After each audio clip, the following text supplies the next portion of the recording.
Lettre numéro 12. La mentalité contraceptive. Une petite histoire. Dans une vraie famille catholique, une jeune fille de 17 ans vient d'obtenir une bourse universitaire pour compléter ses études à 200 km de chez elle, mais son père lui demande de rester à la maison pour aider sa mère pendant 1 an. Il y a en effet 9 enfants dans la famille et le dernier bébé n'a que 2 ans. De plus, maman vient juste de révéler qu'elle est enceinte du numéro 10. Quand la jeune fille suggère que peut-être ses parents ont trop d'enfants, sa mère lui rétorque « Le bon Dieu sait ce qu'il fait, et il envoie aux parents le nombre d'enfants qu'il veut voir dans cette famille. Si nous faisons sa volonté, il pourvoira au nécessaire. » Les modernistes et catholiques libéraux réagiraient sans doute à cette petite histoire en disant « Cette jeune fille a raison, elle est traitée comme une esclave dans sa famille. » Par contre, un catholique ne devrait-il pas dire « Ses parents ont raison, on se marie pour avoir des enfants, et si vous ne voulez pas avoir le nombre d'enfants que le bon Dieu veut que vous ayez, alors ne vous mariez pas. » Par le sacrement de mariage, Dieu donne des grâces spéciales pour accepter et éduquer les enfants. Si vous vous engagez dans les liens du mariage en refusant les enfants que Dieu vous envoie, vous allez perdre vos âmes.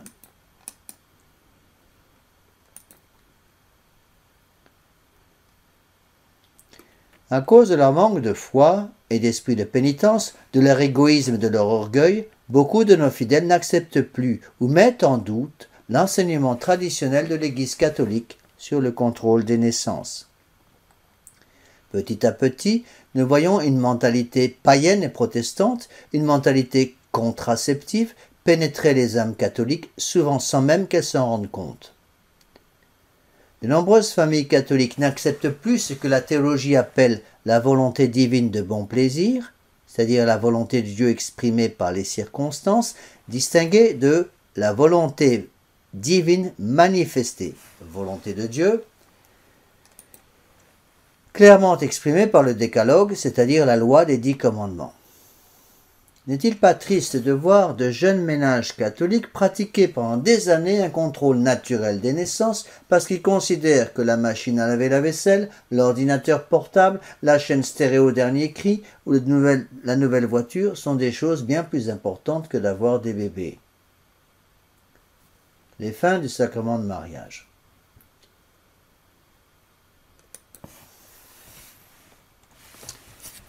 L'Église catholique enseigne que le sacrement de mariage a été institué par Dieu pour 3 finalités. Une fin principale et 2 fins secondaires. Importantes elles aussi, mais secondaires dans le sens qu'elles sont subordonnées et guidées par la fin principale.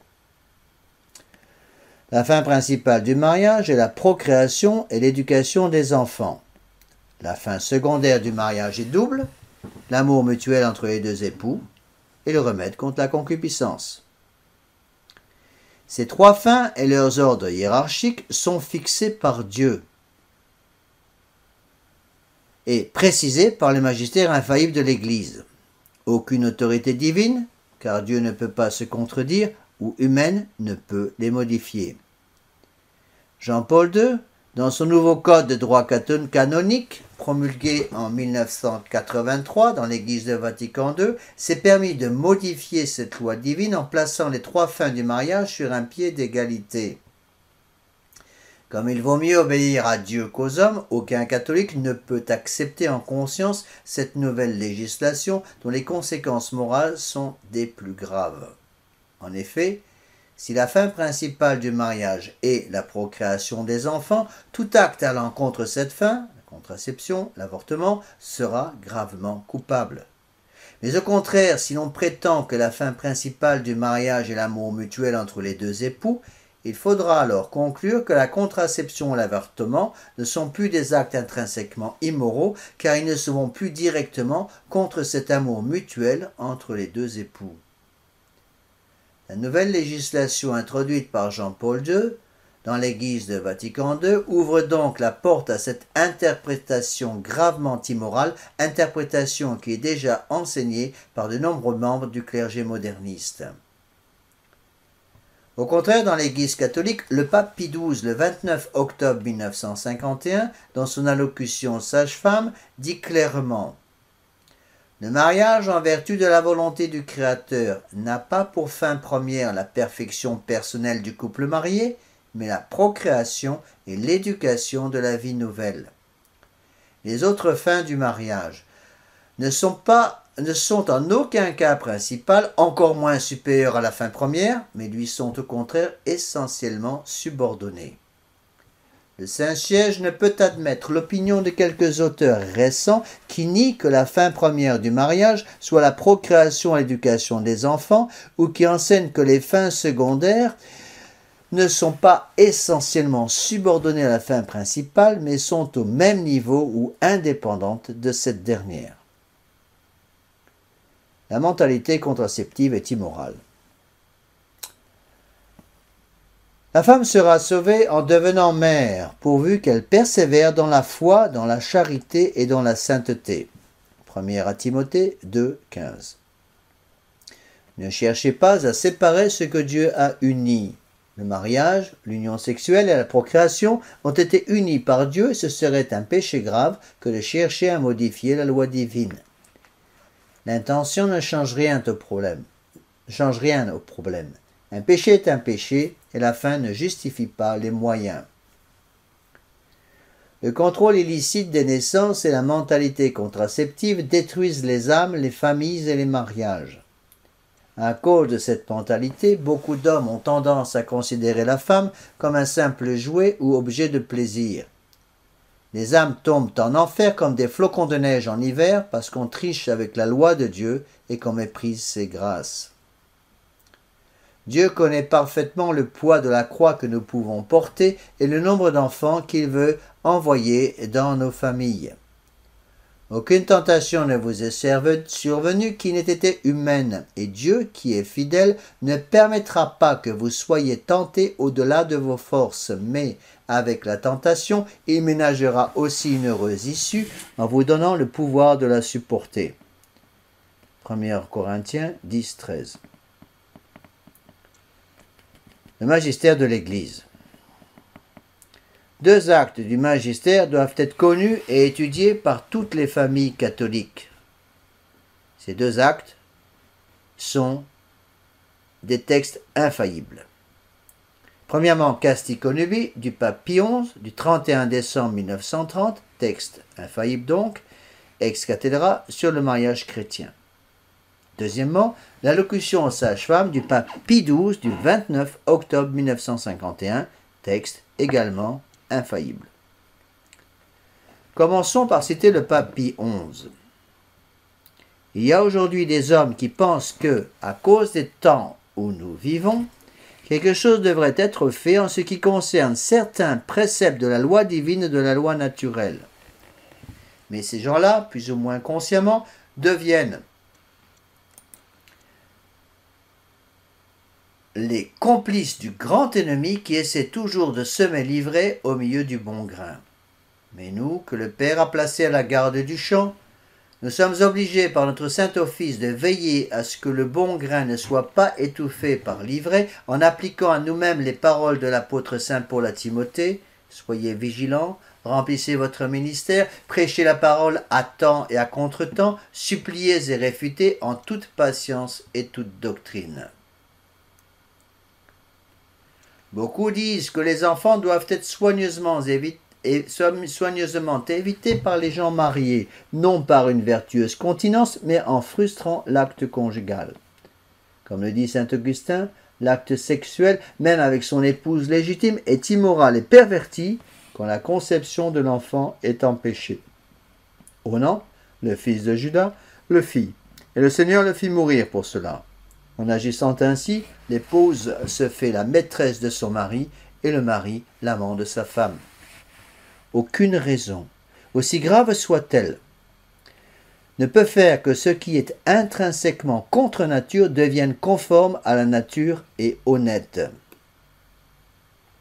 Puisque l'acte du mariage est, par sa nature même, destiné à la génération des enfants, ceux qui, en l'accomplissant, s'appliquent délibérément à lui enlever sa force et son efficacité, agissent contre la nature, ils font une chose honteuse et intrinsèquement déshonnête.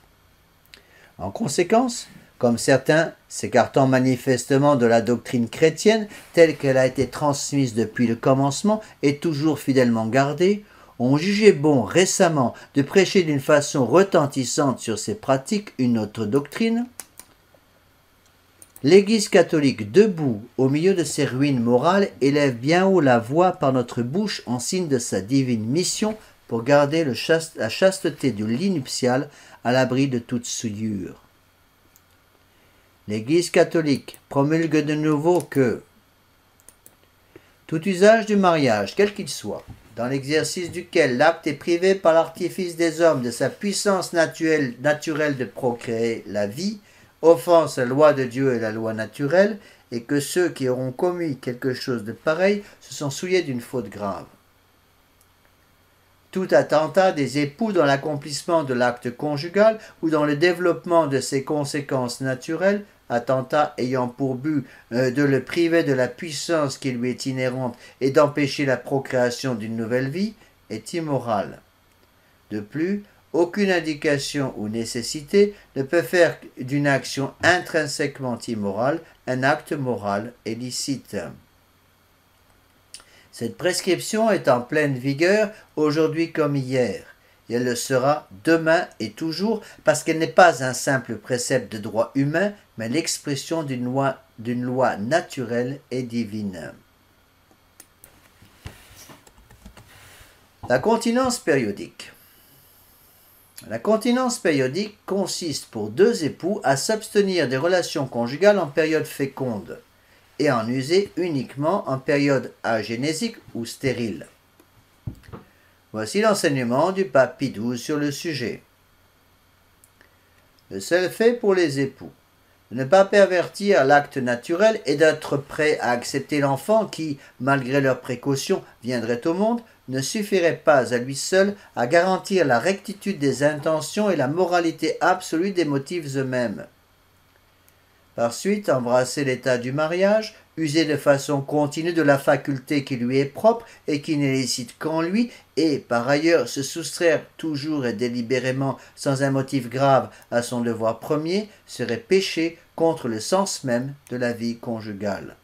Mais une prestation positive peut être omise si de graves motifs indépendants de la bonne volonté de ceux qui y sont tenus établissent que cette prestation est inopportune ou bien prouvent que le requérant, dans le cas présent le genre humain, ne peut en justice la réclamer.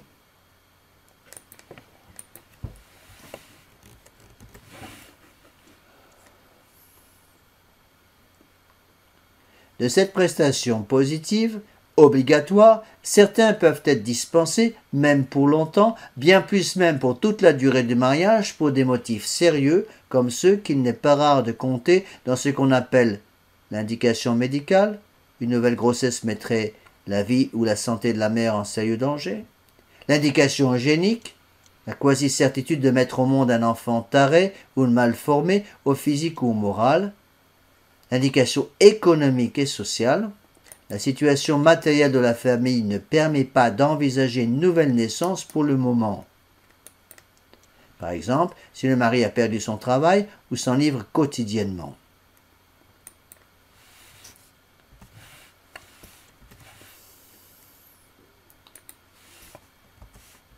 De là, il suit que l'observance des périodes d'infécondité peut être alors licite sous l'aspect moral.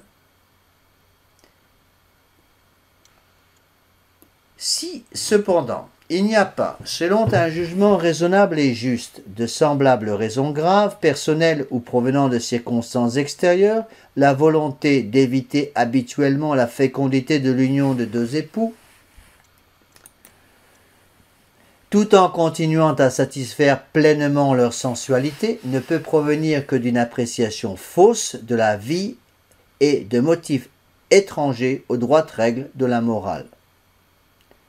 Dieu ne demande pas l'impossible, mais Il demande aux époux de vivre dans l'abstinence si leur union ne peut s'accomplir selon les lois de la nature. Quand Dieu commande, il nous avertit de faire ce que vous pouvez, de demander la grâce pour ce que vous ne pouvez pas, et il vous aidera pour que vous puissiez faire ce qui vous est commandé.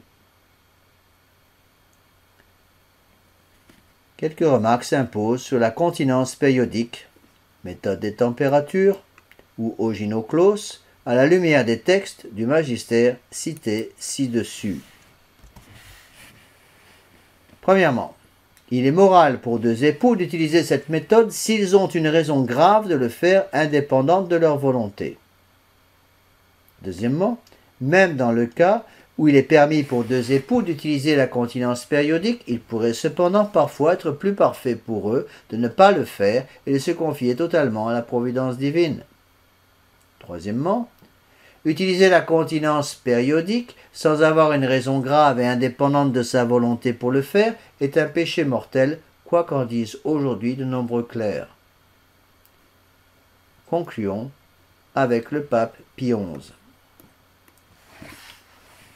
Si un confesseur ou un pasteur des âmes, ce qu'à Dieu ne plaise, induisait en ses erreurs les fidèles qui lui sont confiés, ou du moins soit par une approbation, soit par un silence calculé, il les y confirmait, qu'il sache qu'il aura à rendre à Dieu, le juge suprême, un compte sévère de sa prévarication.